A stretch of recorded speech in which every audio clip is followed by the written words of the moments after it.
So apparently there's a giant controversy going on online, and that is, what is the difference between stock and broth? So here's what I found. Over at foodandwine.com, the main difference between stock and broth starts with the primary ingredient. Stock is generally made from bones, and broth is generally made from flesh. Now, I am not that experienced in making either, okay? So I'm just letting you know, this is not how I traditionally was taught, was the difference between stock and broth. Well, actually, what I found was what I had always believed was over at Martha Stewart's website. Check this out. Traditionally, broth is slightly reduced stock with further aromatics and seasonings added to it, such as whole spices or more pungent vegetables. And this has kind of been my understanding. You take stock, which comes from the bones of chicken or beef or whatever you're doing, and then you add different, seasonings like, carrots or celery, or you're going to add, some thyme or rosemary or sage or salt and pepper and garlic and onion, things like that, to make more of a broth. But apparently this is a controversy online. So leave your thoughts below. Let me know how do you define stock or broth? What I want to get into today is to let you guys know that I don't have a lot of experience in this. And this is one of the reasons why I stumbled onto this. I was doing more research. I've done a lot of canning this year. I've canned green beans, carrots, all kinds of pickles, okra, all kinds of different things that we did this year. Lots of different salsa, both red salsa and green salsa. And my pantry is stocked for the wintertime. And in the wintertime, we do a lot of soups. And so I'm out of stock, and I'm like, you know what? Over the last year, I have been saving, or Tim and Joanne have been saving all the legs, the chicken legs, from the chickens we have processed, or they have processed. And so they've been giving me those, and I've been putting them in the freezer, waiting for a day when I could come in and just make a bunch of stock. And so that's what I did. I've been waiting for this because we eat a lot of soups in the winter, and this is something it's like a go-to. It's nothing better than a really good hearty soup, creamy soups. I love those.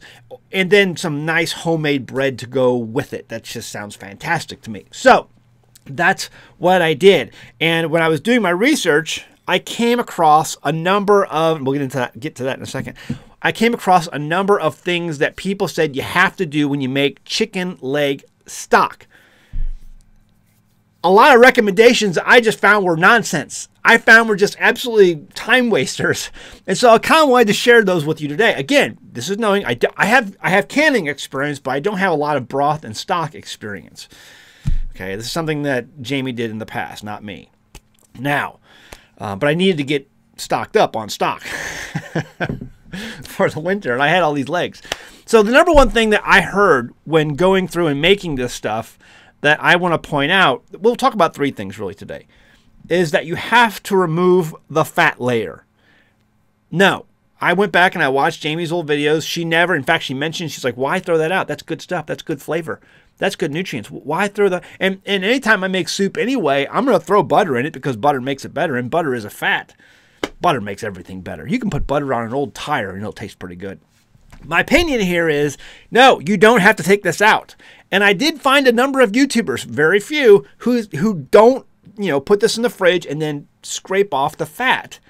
And I did put one of these in the fridge last night after I got done with it, and very gelatinous. I mean, this is like almost solid gelatin when you pull it out of the fridge. So it's like of a colder temp. So, but I didn't remove the fat before I canned these. No. I keep the fat in there. You don't.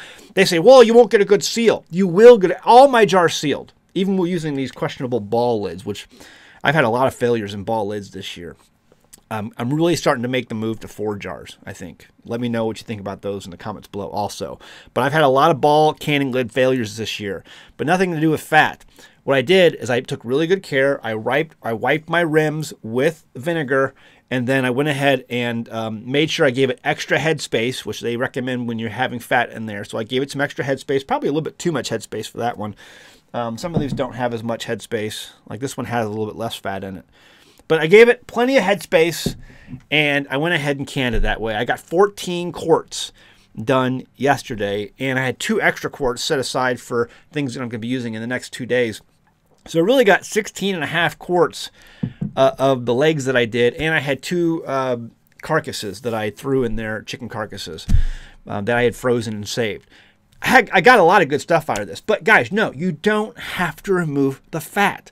you're just taking flavor and nutrients out of your stock, in my opinion. Now, this is technically a broth because I did throw some garlic in there. I threw some onions in there when I made this. And it basically boiled on my wood stove for about 7.5 hours.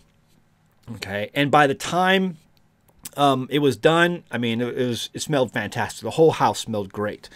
It's like the two things I love the smell of in my house is fresh baked bread and stock and broth. Anyway, all right, so here's the deal. That's the first thing. You don't have to remove the fat. The second thing we're going to talk about today is clipping the nails.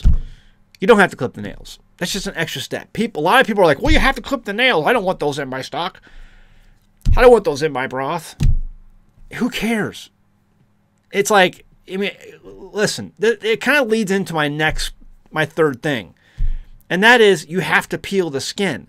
Every single person I saw make, because everyone knows the way you make the best stock is with chicken feet, chicken legs. Okay, there's no way you're gonna get more gelatin out of your stock than using chicken feet. And so how do you do that? Every single YouTuber I saw online peeled the skin off and clipped off the toenails. Actually, there was one I think that left the toenails on, but they're all peeling the skin. I'm like, why? Why are you peeling the skin?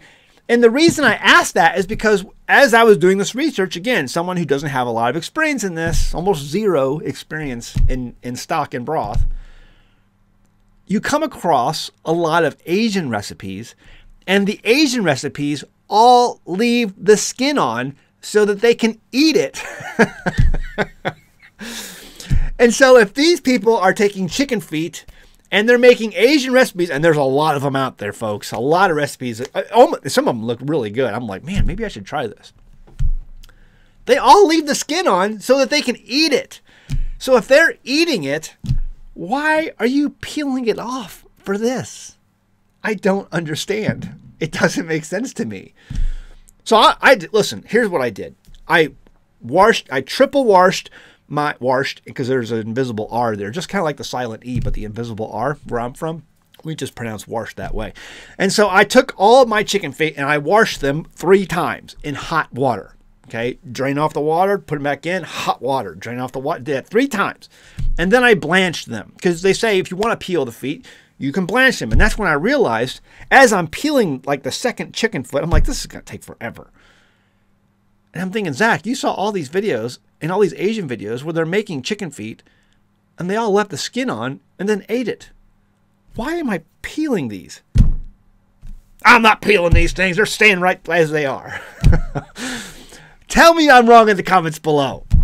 Why peel the feet? Listen, I understand that there's people out there, and you may be one of them. Let me know in the comments below.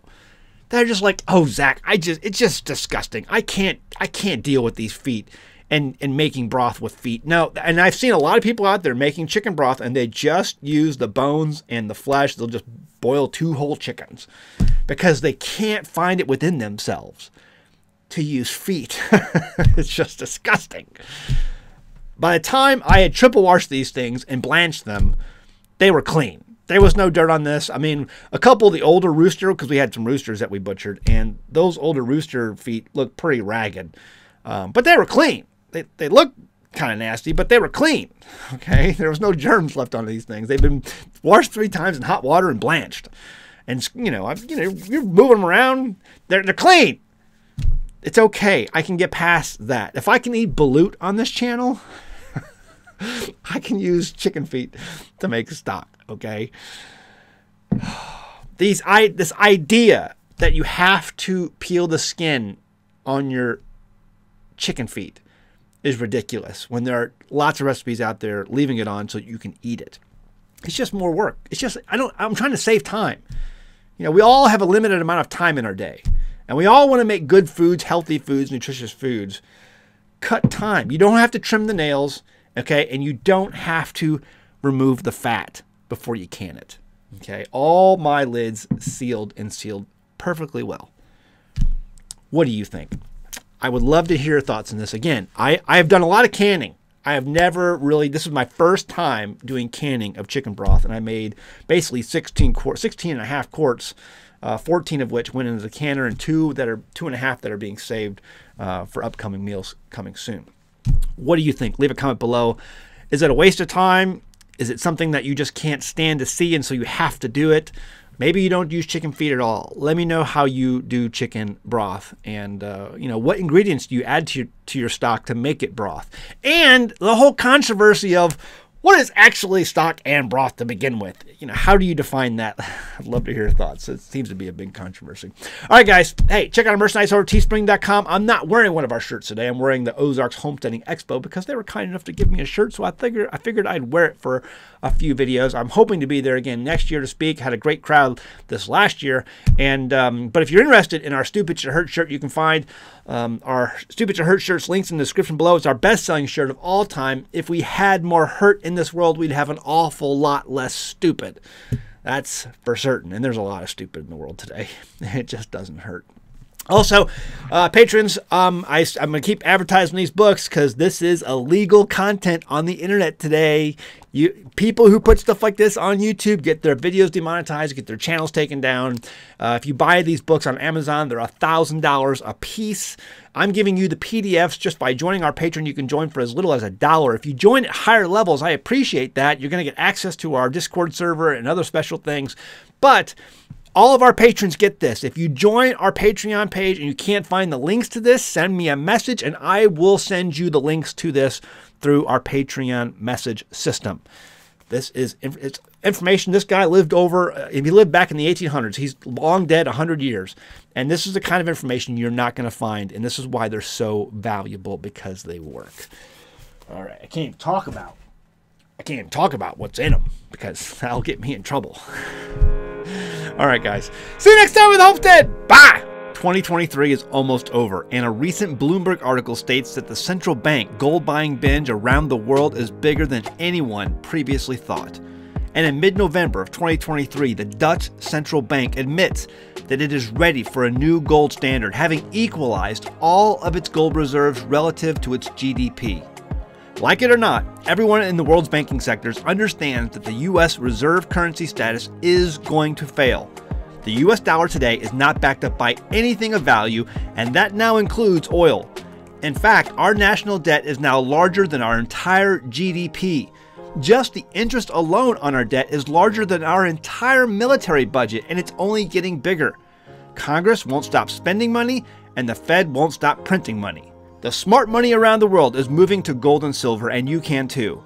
AmericanGoldEscape.com can help. If you have money and cash reserves banked away, or if you have savings in a 401k or IRA, and you want to move that money to physical gold and silver, AmericanGoldEscape.com will begin that process for you.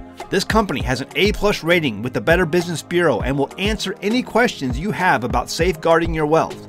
Time is running out. Do not wait any longer to visit AmericanGoldEscape.com. Link is in the description below.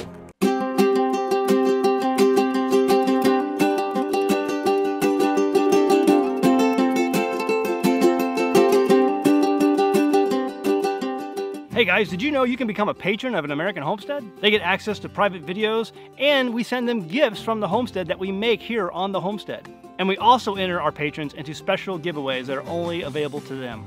And before you go, please check out these other great videos. Go ahead, click. I'll wait.